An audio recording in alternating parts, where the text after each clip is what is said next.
Good evening class. Last दो classes में हमने और आपने प्रकाश के अगर हम कहें तो यहां पर अगर हम बात करें, हाँ थोड़ा सा एक मिनट एक सेकंड, थोड़ा सा इसको हम देख लें पहले।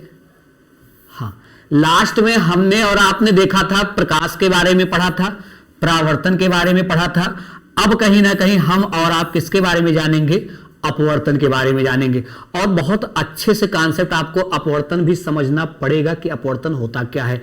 देखिए, प्रकाश के अपवर्तन की परिभाषा वगैरह कॉन्सेप्ट वगैरह तो बहुत ही सिंपल यहां पर दिया गया है, लेकिन पहले हम आपको अपवर्तन बताने का कार्य कर रहे हैं, समझिएगा।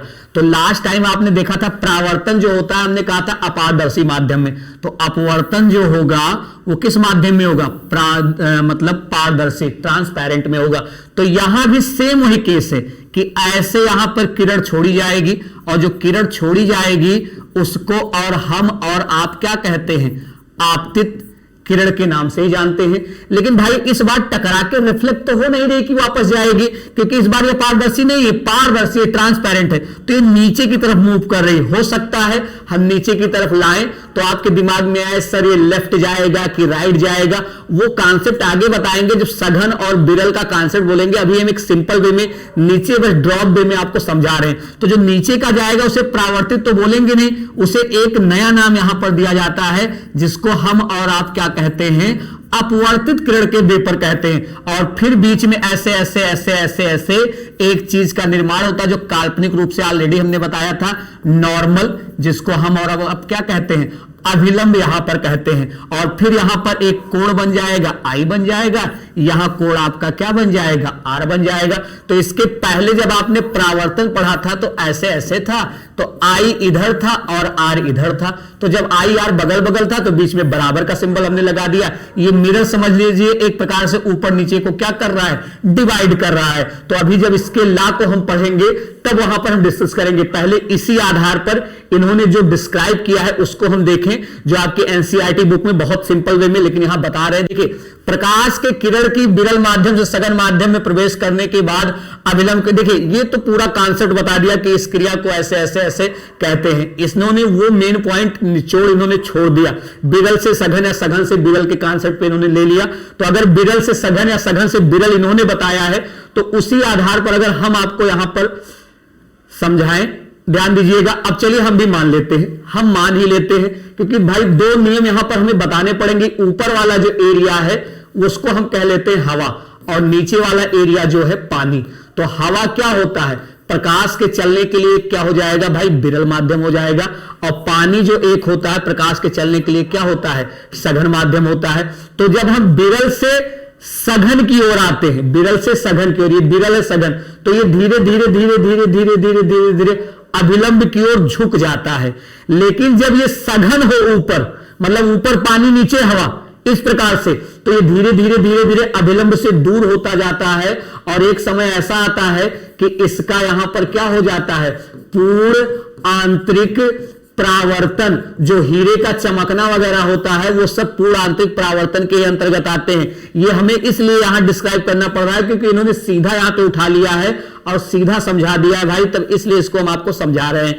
तो अब देखते हैं, प्रकाश के किरण की विरल माध्यम सघन माध्यम प्रवेश करने के बाद अभिलंब की ओर मुड़ना। अभी हमने पीछे बताया अभिलंब की ओर मुड़ता है, अगर नहीं देखें तो आप देख लीजिए। ये देखिए अभिलंब की तरफ, ये जब हमने विरल से सघन किया तो अभिलंब की तरफ मूव ऑन कराया। लेकिन वही कॉन्सेप्ट अगर यहां पर हम बात करें आपके सामने, जब सघन से विरल माध्यम में प्रवेश करने के बाद अभिलंब से क्या होता है? दूर जाने की प्रक्रिया प्रकाश का अपवर्तन कहलाती है। एक अभिलंब की तरफ जाती है, एक उससे दूर। दूसरे शब्दों में जब प्रकाश के विरल माध्यम सघन माध्यम में जाती है तो अभिलंब की ओर मुड़ जाती है।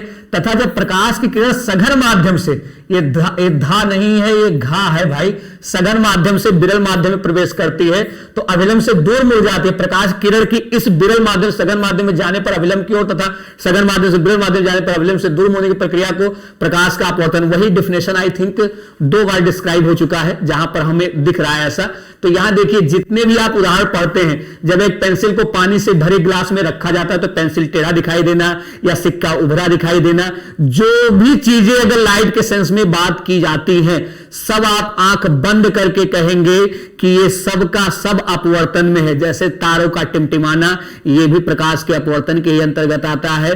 तो जो भी आप जानते हैं, रेगिस्तान में मरीचिका बनना बहुत पूछा जाता है, मरीचिका इन द सेंस शैडो बनना, ये भी प्रकाश के अपवर्तन से है। सब कुछ प्रकाश के अपवर्तन से है।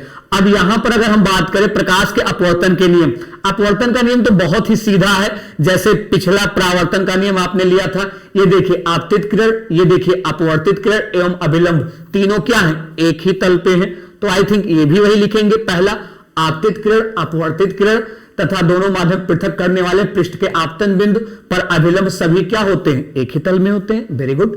प्रकाश के किसी निश्चित रंग तथा निश्चित माध्यमों के उद्भव के लिए आपतन कोण और हाँ ये देखिए यहां पर ही कहें, अभी हमने बताया कि ये मिरर एक डिवाइड कर रहा है, ये इक्वल में था तो डिवाइड कर रहा है, तो ऊपर आई और नीचे आर, तो कहा जाता है आपतन कोण की ज्या, और इसे हम अपवर्तन कोण कहते हैं, एंगल ऑफ रेफ्रैक्शन।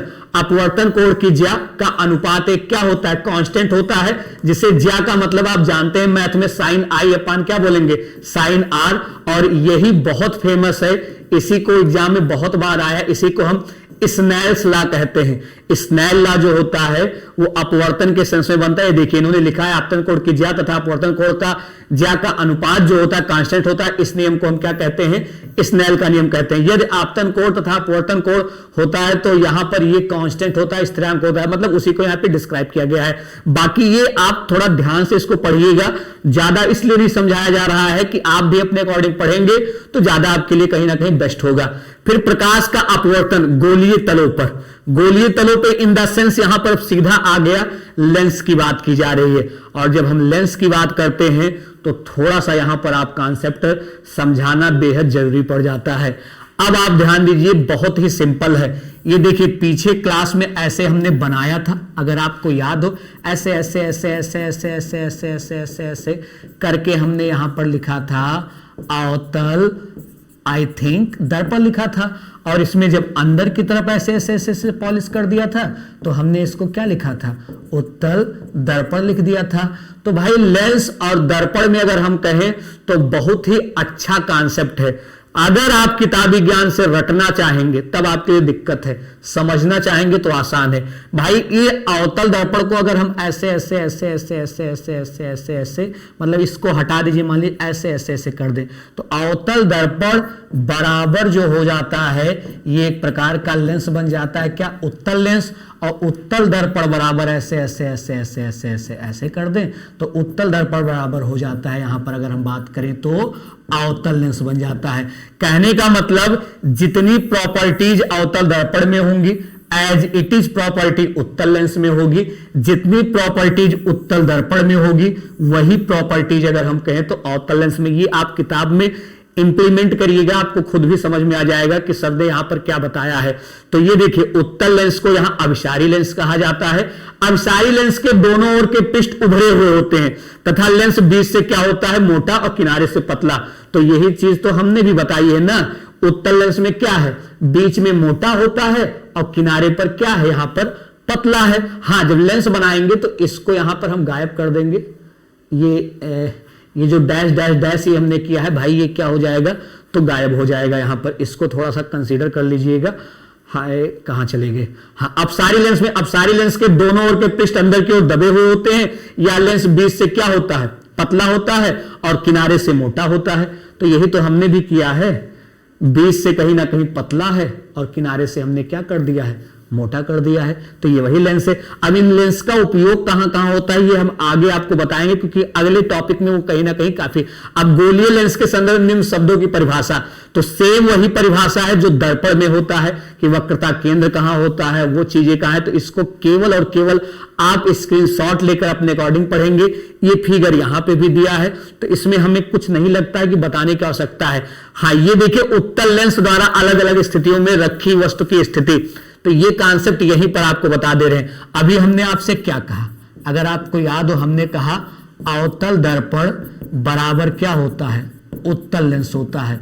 तो तो भाई जो अवतल दर्पण में होगा वही सारी स्थितियां यहां भी बनेगी। यहां अगर आप ध्यान से देखें तो वही सारे प्रतिबिंब के आकार बन रहे हैं। पीछे वाला वीडियो देख लीजिएगा, अवतल दर्पण में जैसे छोटा बनाया था, अत्यधिक छोटा बनाया था, वस्तु के बराबर बनाया था। कहने का मतलब एज इट इज 6 कंडीशन यहां भी है, और यहां भी अगर आप देखें तो 5 कंडीशन में क्या बन रहा है, वास्तविक एवं उल्टा, वास्तविक एवं उल्टा, वास्तविक एवं उल्टा, वास्तविक एवं उल्टा, और एक लास्ट वाले में आभासी एवं सीधा। तो अवतल दर्पण की सभी कंडीशन उत्तल लेंस की सभी कंडीशन के क्या होती है, बराबर होती है। तो इतना रट्टा करने की कोई आवश्यकता नहीं है। जिन लोगों ने वीडियो नहीं देखा है वो अवतल दर्पण का देख लें, और अवतल दर्पण बराबर बार बार कह रहे हैं उत्तल लेंस, सेम वही रूल यहां पर लागू हो जाएगा। आपको कुछ करने की आवश्यकता नहीं। देखिए अवतल लेंस द्वारा अलग अलग स्थितियों में अवतल लेंस, अभी यहां भाई अवतल लेंस, उत्तल अवतल में कंफ्यूज मत होइएगा। जब अवतल लेंस बोलेगा अवतल लेंस, तो अवतल लेंस बराबर हो जाएगा उत्तल दर्पण। मतलब तो उत्तल दर्पण में हमने क्या बोला था, प्रत्येक स्थिति में छोटा बनेगा, वास्तविक बनेगा, आई थिंक आभासी। तो यहां भी तो यही होगा, छोटा, अत्यधिक छोटा, आभासी, और क्या बनेगा, सीधा बनेगा। हो तो गया, सारा काम हमारा हो गया। सॉरी वास्तविक हम बोल रहे थे, आभासी, सॉरी वास्तविक तो यहां रहेगा। तो आभासी छोटा, ये देखिएगा उत्तल दर्पण में उधर बताया, इधर अवतल लेंस में, तो कुछ है ही नहीं इसमें, ये तो खेला खत्म हो गया। बहुत ही सिंपल। लेंस का सूत्र जो होता है, मिरर का सूत्र हम लोगों ने ऐसे 1/v 1/u पढ़ा था। लेंस में बस ये प्लस के स्थान पर अगर हम कहें तो ये माइनस हो जाता है। बिल्कुल अगर यहां पर हम कहें तो माइनस हो जाता है। ये देखिए आपके सामने यहां पर मेंशन किया गया है। बी लेंस की प्रकाशित केंद्र से दूरी है, लेंस के प्रकाशित केंद्र से वस्तु की दूरी, वही कॉन्सेप्ट यहां पर। अब लेंस द्वारा वही आवर्धन, वहां दर्पण द्वारा आवर्धन था, ये लेंस के द्वारा आवर्धन है। इसका फॉर्मूला सब एज इट इज। अगर आपने दर्पण अच्छे से पढ़ लिया तो समझ लीजिए लेंस अच्छे से पढ़ लिया, लेंस अच्छे से पढ़ लिया तो समझ लीजिए दर्पण अच्छे से पढ़। लेंस की क्षमता का सूत्र भी होता है T बराबर 1/f। कई बार ये पूछा भी जाता है। और लेंस का जो एक मात्रक होता है, एसआई मात्रक, ये भी आता है डायप्टर। तो ये चीजें आप जानिए, ये बहुत ही सिंपल वे में है। तो बस आज कहीं ना कहीं इसी पर हम चर्चा करने वाले थे। इस पर ज्यादा डिस्क्राइब ना करने के पीछे कारण है कि पिछला वीडियो देखिए जहां हमने अवतल दर्पण बताया है, सारा कॉन्सेप्ट उत्तल लेंस पे फॉलो हो रहा है। जो उत्तल दर्पण बताया है वो अवतल लेंस से फॉलो हो रहा है। एक बार वीडियो देखिएगा, नीचे कमेंट करिएगा, नहीं अगर समझ में आएगा फिर से आपको हम बताएंगे। चलिए आज के लिए इतना ही, धन्यवाद। बाकी मिलते हैं।